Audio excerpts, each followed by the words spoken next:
नमस्कार my dear friends and student, आपका बहुत बहुत स्वागत है। दोस्तों, आपका जो समर्थन हमको मिला, आपने सोशल मीडिया पर हमारा साथ दिया, हमारी आवाज हमने जो सरकार तक पहुंचाई थी, आपकी सारी समस्याएं हमने सरकार तक पहुंचाई थी, बहुत सारे हमने वीडियो संदेश बनाए जो सरकार तक पहुंचाए। आज उनको देखते हुए सरकार सक्रिय हुई है और सरकार ने आगे एक कदम बढ़ाया है। आपको मैं दिखा सकता हूं कि सोशल मीडिया की ताकत से सरकार, राजस्थान सरकार घबरा रही है, क्योंकि हमारे जो संदेश थे आपकी भर्तियों को लेकर, आपकी समस्याओं को लेकर जो हमने बनाए थे सरकार तक पहुंचाने के लिए, और आपका उसमें सबसे बड़ा सहयोग रहा कि आपने उन संदेशों को इतना अधिक से अधिक शेयर किया कि आज वो राजस्थान के प्रत्येक मोबाइल के अंदर वो संदेश हैं। हर आदमी जानता है कि राजस्थान में जेन्युइन ओरिजिनलिटी में क्या समस्याएं चल रही हैं, इतने धरने प्रदर्शन क्यों हो रहे हैं। देखो, मैं आपको दिखा दूं, राजस्थान सरकार ने क्लियर खुद माना है। देखो, मैं इसको थोड़ा सा इसकी हाईलाइट पढ़ के बताऊंगा, ज्यादा लंबा वीडियो नहीं बनाएंगे। भर्ती एजेंसियों से फीडबैक के बाद विभागों को भेजे 7 बिंदुओं के परिपत्र। वो 7 बिंदुएं हैं ना, उनको जानना आपके लिए बहुत जरूरी है। उन पर हम चर्चा करेंगे 7 बिंदुओं पर। बाकी सारी खबर नॉर्मल है कि इसलिए सरकार ने यह भी कबूला है कि समय पर भर्तियां नहीं हो रही हैं, प्रशासन ढीला है, विभाग ढीले हैं, सही समय पर जानकारी नहीं होती। अब बोलिए, जब ये प्रशासन ढीला है, सरकार मान रही है, तो ऐसे प्रशासनिक अधिकारियों को, कर्मचारियों को ऐसी जगह पर लगाया जाए जहां पर उनका जो ढीलापन है ना, वो जल्दी से जल्दी निकल जाए और वो सक्रिय हो जाए। ऐसी जगह पर लगाइए इनको। और दूसरी बात है, युवाओं से संबंधित जितने भी विभाग है, भर्ती विभाग, वहां पर ऐसे एक्टिव कर्मचारियों को लगाया जाना चाहिए जहां के तुरंत प्रभाव से काम हो।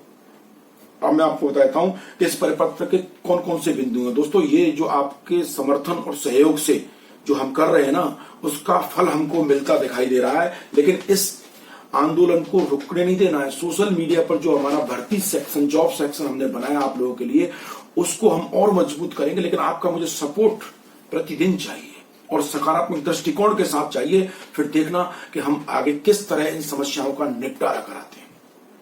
दोस्तों देखिए, इस परिपत्र के मुख्य बिंदु मैं आपको बता दूं, इसमें क्लियर दिया गया है कि अभ्यर्थना भेजते समय नियमों की अपडेट प्रति और नवीनतम पाठ्यक्रम की जानकारी भेजें।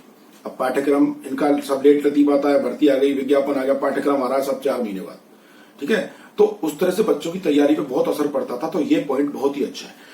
दूसरा है, वित्त वर्ष 2021-22 में होने वाली भर्तियों की अभ्यर्थना भर्ती एजेंसी को शीघ्र भेजें।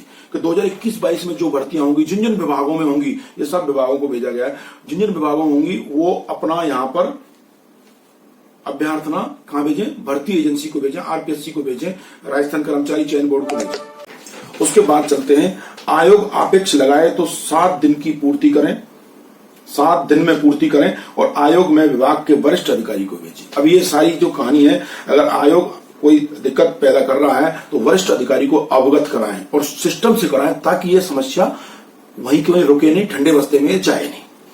दूसरी बात, परिणाम जारी होने पर अब प्रस्तावित अभ्यर्थियों की सूची के बाद आरक्षित सूची से नाम भेजें, ठीक है।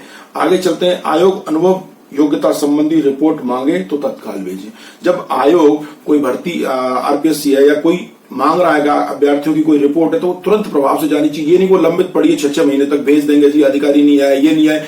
इस तरह के लोग किसी भी विभाग के, कार्मिक विभाग में या भर्ती एजेंसी में नहीं होने चाहिए जो लेट लतीफ करते हो।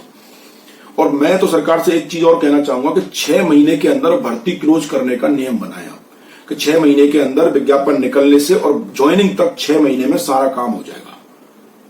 और ये कैसे होगा, जब कोई विज्ञापन निकालने से पहले आप कोर्ट में कैविएट भी दायर करेंगे, तो जाके चीजें होंगी।